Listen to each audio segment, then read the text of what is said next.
Good morning. Here we are, day 29. I honestly feel that this whole series is coming to an end really soon. 1 month seems like a good amount of information. I think anything more than that's unreasonable. Like, even 29 videos seems like an unreasonable amount for people that have to endure and sit through. And I don't know. It's just this feeling that 1 month is the time frame of ending. So, welcome to day 29, with that being said. So, what I want to talk about today is one of the biggest things that lead back to use, loneliness, right? So, boredom and loneliness are the two biggest drivers of a return to use. You've completely changed your lifestyle. There's not much excitement. Your brain is telling you that you don't even like shit anymore, and you feel lonely.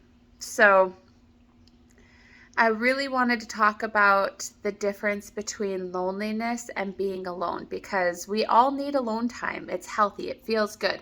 I mean, we interchange the terms so readily, right? Like loneliness and being alone.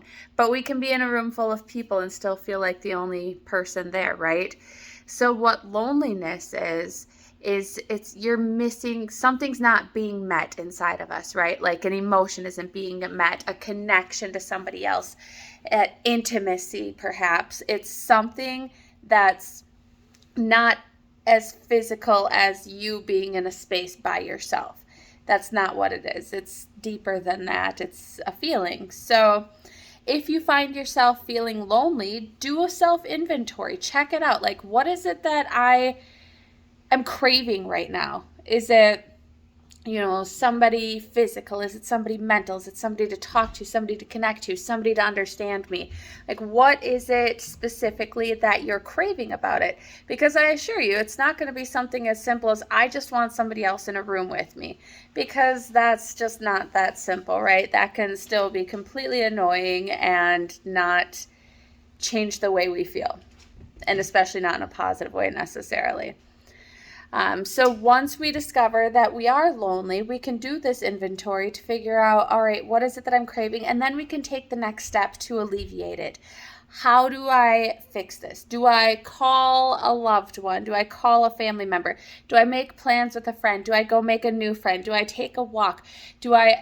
What is it that I need to do? And then find the option for it. And then being brave about it, right? Like, go out and fucking do the damn thing. Go and say hi to somebody. Strike up a new conversation. What is the worst that's going to happen? The person looks at you goofy as hell and be like, okay. It's not going to happen that way. Think about it if somebody were to come strike up a conversation with you. That's not going to happen. So that brings us to the next part of this, being alone. We have to be alone. And this is something I struggle with myself. Like, for the longest time, I fucking hated being alone. I could handle it for a couple hours at a time, but when we're going like a day, 2 days, overnights, things like that, and it's just me rambling around this house by myself, it's definitely brought me to some places in my mind that I didn't want to go or didn't think I should go, but ended up that I 100% needed to go. So it's a good thing. It's how we get to know ourselves. If we're constantly around other people, then we are in tune with them around us, right? We're not solely focused on ourselves. Whereas if we're just by ourselves, we only have us to think about, right? We get to know ourselves. We get to know what we want, what we're after. We make plans for our future. We get creative. It really stimulates something in ourselves to go do things that we want to do, because we are the only person around. So it's only us that we have to satisfy or think about, whose needs need to be met. So it's this really powerful, positive component just to be by ourselves and learn about ourselves that way. It gives us empathy. I mean, there's a bunch of studies about it too. I mean, this isn't just me talking shit. This is actual scientific evidence-based stuff. Like, you are more empathetic towards others, like more understanding of other people's feelings. You're mentally stronger. People who spend time alone and are comfortable with it are less likely to have depression.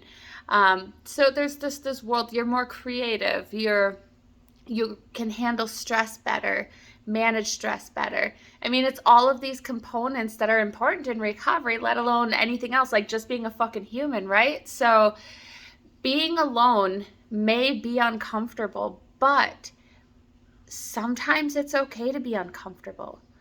That's where we learn new shit, right? Like, we can't stay comfortable all the time. So hopefully that is a good enough description of the difference between being alone and loneliness. One is very necessary and one can be alleviated. So, all right, coming to an end. Maybe tomorrow's the last day, maybe one more after that. We will see, but it's been a heck of a ride, guys. All right, have a good day.